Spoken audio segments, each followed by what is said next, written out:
እንግዲህ እንደነገርኳችሁ ይህን ሁሉ እኔ የቄስ ተጋረድ በለጠ ልጅ ሲሆን ይህን ሁሉ የምመሰክረው ቃጨና ኢየሱስ ማለት ደብረ ቤቴል ታላቅ ደብር ሊነገርለት የሚገባ ዓለም ሊያውቀው የሚገባ ብዙዎች ሂደው ሊፈወሱበት የሚገባ ደብር ስለሆነ በዚህ አጋጣሚ ቃጨና ኢየሱስ ደብረ ቤቴል አጥቢያ መስከረም 22 የእባብ በዓል ይከበራል። እባብ የነደፈው ጊንጥ የነደፈው ሰው ከዛ ቦታ አጥቢያው ላይ ከደረሰ ምንም አይሆንም። አፈሩን ብቻ መቅመስ ነው የሚጠበቅበት። የእባብ መርዝ አይሰራም። የጊንጥ መርዝ አይሰራም።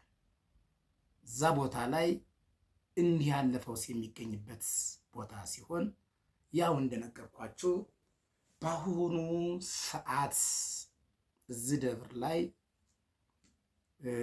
ብዙም መሰረተ ልማት የለም። በተደጋጋሚ ቅድም እንዳልኳችሁ በሌቦች የተሞከረ ሌቦቹ ግን የጠፉ ከዚህ አሁን ካወራኋችሁ ይሄ ታሪክ የተደረገ በ2000 ዓመተ ምህረት እና በ2001 ይመስለኛል። እንግዲህ ቀኑ ተዚህ ላይ ብሳሳት ሌቦችም 10 ዓመት በመንግስት ተፈርዶባቸው ታስረው እስራታቸውን ጨርሰው አሁን ከቦታው ላይ የማይቀድሱ የማያወድሱ እያፈሩ እየተሸማቀቁ የሚኖሩ ወገን ዘመድ የሚያሳፍሩ ሆነው በታሪክ ይገኛሉ። ግን ቃጨና ኢየሱስ ቤተክርስቲያን በአዲስ አበባ አካባቢ የሚኖሩ የቃጨና ኢየሱስ ተወላጆች የሆኑ ሊቃውንት መምህራን፣ ሊቃውንት ካህናት ከዚህ እስከ አሜሪካ ያሉ ትውልደ ቃጨና ኢየሱስ አሉ እና ይሄ ደብር እንደምታዩት ቤተክርስቲያኑ በዚህ መልኩ የድሮ የቅርስ ነው። የተቀየረ ነገር የለም። ህንፃው አልተቀየረም። ቆርቆሮው አልተቀየረም። ምንም የተቀየረ ነገር የለውም። ግን ብናስብበት አስበንበት ይህ ነገር ወደፊት ቃጨና ኢየሱስ እንደማንም አድባራትና ገዳማት አሸብርቆ ደምቆ ተሰርቶ አብቦ አፍርቶ ትውልድ ሁሉ ወደዛ ቦታ ላይ እየተመመ እንዲፈወስበት እንዲድንበት ተአምራቱን ገድላቱን መናገር ለዚህ ትውልድ ማስተዋወቅ ይገባልና እና እኔ በአቅሜ በምችለው መልኩ እንደዚህ ገልጬዋለሁ። አባቴ ቄስ ተጋረድ በለጠ የተወለደበት ያደገበት የቀደሰበት ቤተ ክርስቲያን ነው።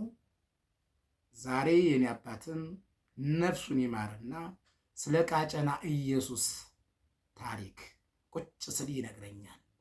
ታላቅነቱን ገናንነቱን የአባቶቻችንን ታሪክ በቃጨና ኢየሱስ ቤተ ክርስቲያን ውስጥ ብትገቡ ቤተ መቅደሱ ዙሪያውን ያለውን ስዕል አድኖ ብታዩ የድሮ ነገስታት አሉበት። የጣሊያን ጦርነት የተካሄደውን ቁልጭ አድርጎ ያሳያል። በወረራ ጊዜ አገር ስትወረር የነበሩ የሀገር ታሪክ፣ የሀገር ቅርሳቅርስ፣ የሀገር መኳንንት፣ የሀገር ነገስታት ያሉበት ቁጭ ብለው ተስለው ቁጭ ብለው ያሉበት ኢትዮጵያን ለማየት ኢትዮጵያን ለመመልከት ኢትዮጵያን ታሪኳን ለማወቅ በዚህ ደብር ተገንቶ ቤተ መቅደስ ዙሪያውን ያለውን ከላይ እስከታች በስዕል አድኖ የተገለጸውን ስዕል ብቻ ማየት ታሪኳን ማወቅ ይቻላልና ስለዚህ ይህ ቤተ ክርስቲያን ቃጨና ኢየሱስን ዛሬ አቅርብ ያለው ሌሎችም አድባራትና ገዳማት በዛ አካባቢ ያሉ ስላሉ እነሱ ሁሉ ለማስተዋወቅ እንሰራለን። በስማዳ ወረዳ አካባቢ ያላችሁ የስማዳ ተወላጆች ቪዲዮ ያላችሁ በፎቶ መልኩ ያላችሁ የስማዳ ወረዳን አድባራትና ገዳማት እንዲሁም ታሪክ አለን ይነገርልን የምትሉ እንድታቀብሉኝ ስል በእግዚአብሔር ስም እጠይቃለሁ። ስላዳመጣችሁኝ አመሰግናለሁ። ወስብሐት ለእግዚአብሔር።